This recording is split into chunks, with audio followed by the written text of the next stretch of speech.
All right. Here we are again. Another recap episode from the last episode of Blue is the New White. One of my favorite guests, he's a returning guest to the show. We've had a great conversation back in December of 2021. He was guest 111, Mr. Kurt Stenberg. Kurt, the arborist, comes back on the show after 3 years to talk about the growth of his company, right? Cochrane Tree Service in, I believe it's Alberta, Canada, and has since started another business called Atmos Tree, which is like a regenerative initiative devoted to planting more trees than are removed. Really great conversation.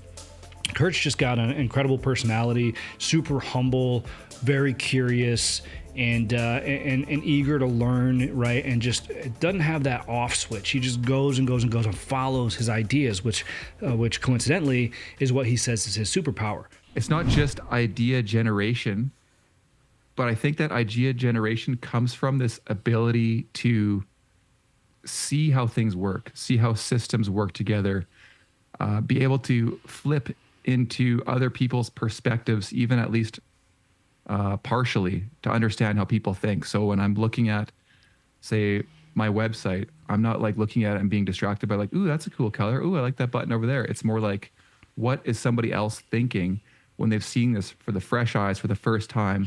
What's capturing their attention? What do they need to see? Like, so I can try to flip my brain into that blank space.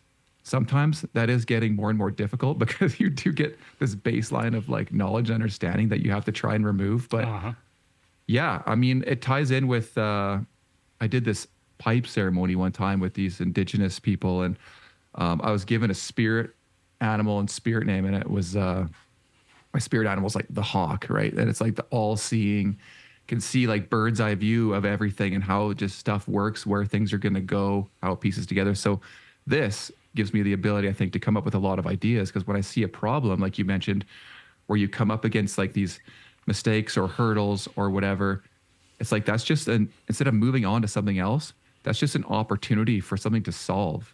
Yeah. Right? Like if there's a problem for me, there's probably a problem for somebody else.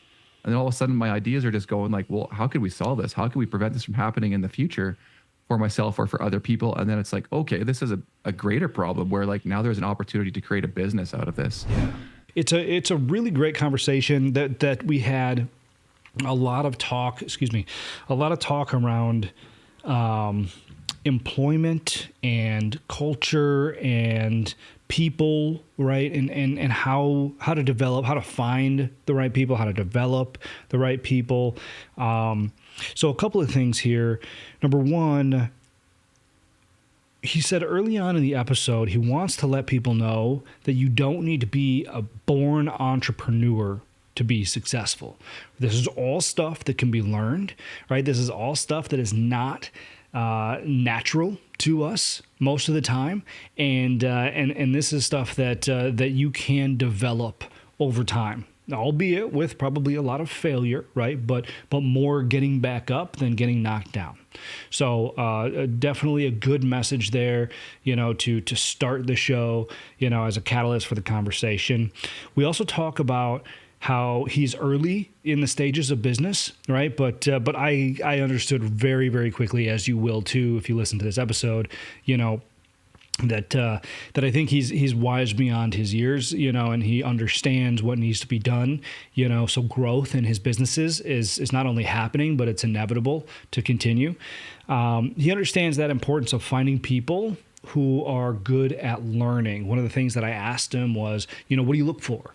What is it that you learned about people, and how does that translate into your business?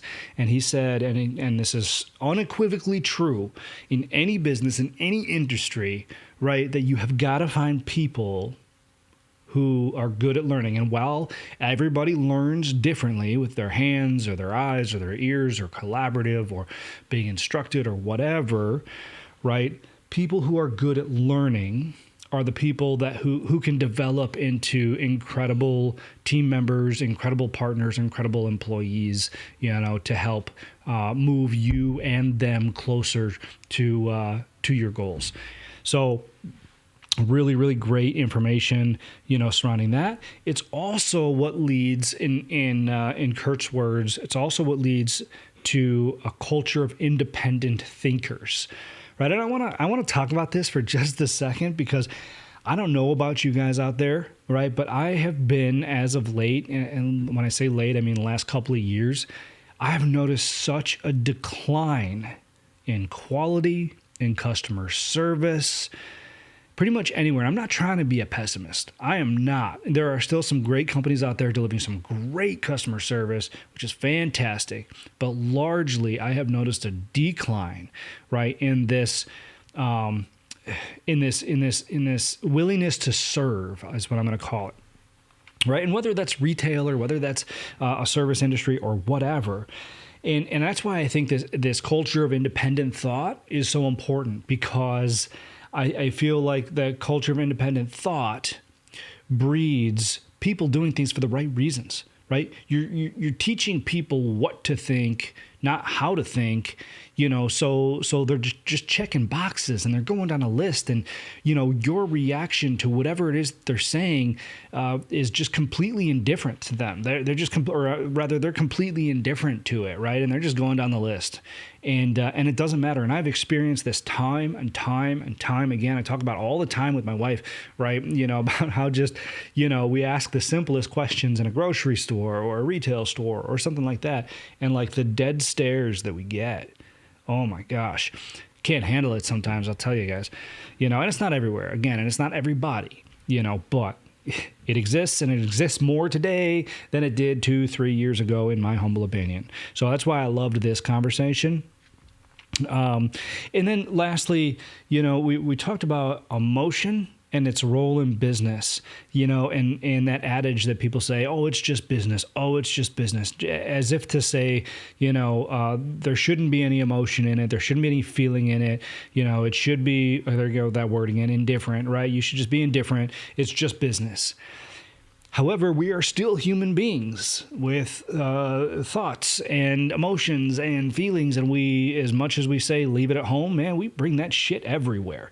Now, I don't care who it is. I'm talking to you out there. If you're listening to this, you bring that shit wherever you go. Some days it's higher, some days it's lower, but it is still there.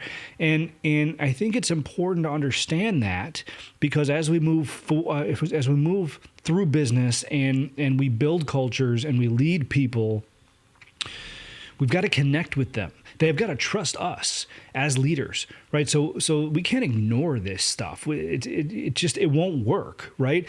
And in my last episode, we talked about how if you want people to follow your business, they need to follow you first, right? They got to believe in you first, which means you have to develop and foster a relationship with them. You've got to connect with them.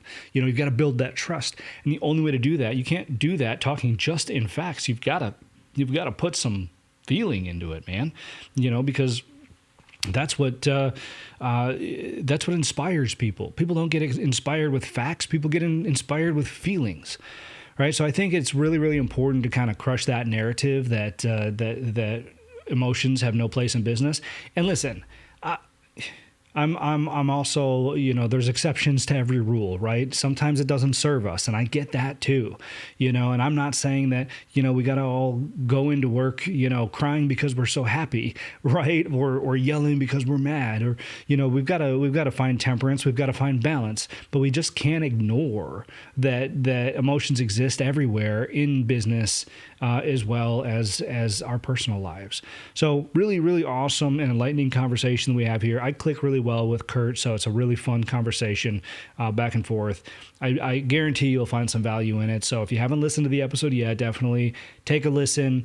And as always, if you have any suggestions for me, if you have any connections for me, anybody that you think would be valuable to have on the show, or if you have any just ideas or whatever, just, or criticisms, I'll take that too. Anything that can make the show better, for all of my listeners out there, all of you guys, all the audience.